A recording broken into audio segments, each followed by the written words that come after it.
These pastors have not been doing a good job preparing us for what's to come. And there's a lot of different things rolling through people's minds. So we must continue to understand the deep things of the Most High because His Spirit is revealing everything today. Now, a lot of people think that this is the mark of the beast, but a lot of people don't realize so is this cross. We all know that the upside down cross is the mark of the beast. And yes, anytime you get any type of chip anywhere, even if it's on a fingernail, is part of the mark of the beast. Some people think that this neural link chip in your brain is a part of the mark of the beast. Some people think that cell phones and the chips inside are a part of the mark of the beast. Some would say that credit cards and their chips are a part of the mark of the beast. A lot of people would agree that Big Pharma is a part of the mark of the beast. And anything that they provide in demand is a part of the mark of the beast as well. But what does Scripture say?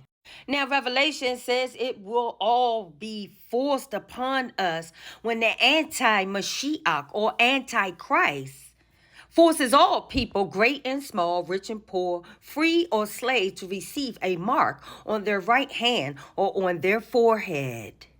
And this, I would agree, is a physical mark. And the Most High has given His people a physical mark before. In Deuteronomy 6, where the Most High says, "And you shall love Yahuwah, your Elohim, with all your heart, and with all your being, and with all your might."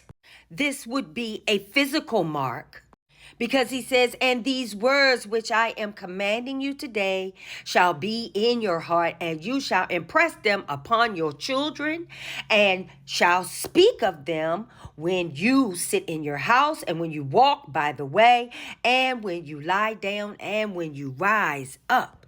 And I shall bind them as a sign on your hand, and they shall be as frontlets between your eyes." Now, back then, the Most High was talking about a physical mark, because His high priest had to have a frontlet, which was something physical to remind them who they are, the priesthood.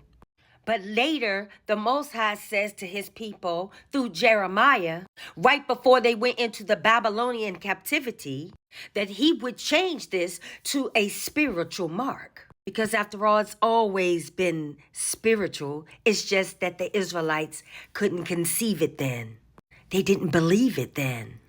He says, "I will put my law in their minds and write them on their hearts. I will be their Elohim, and they will be my people." Now, if this mark now is in your mind, He says it must also be in your heart.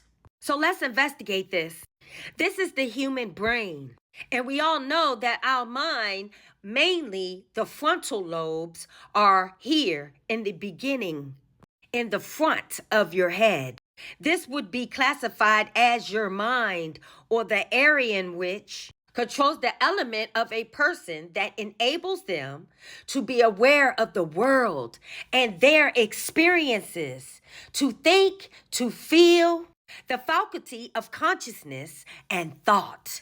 So it looks like when He says our minds, He was trying to explain the spiritualness of the journey in which we would have to travel. But it wouldn't be until the Mashiach came that He gave us this Ruach, the holy set-apart spirit, to help. Because we know through science that the front lobes are important for voluntary movement, expression, language, and for managing higher level executive functions. Wow, this is getting good. Stay tuned for more.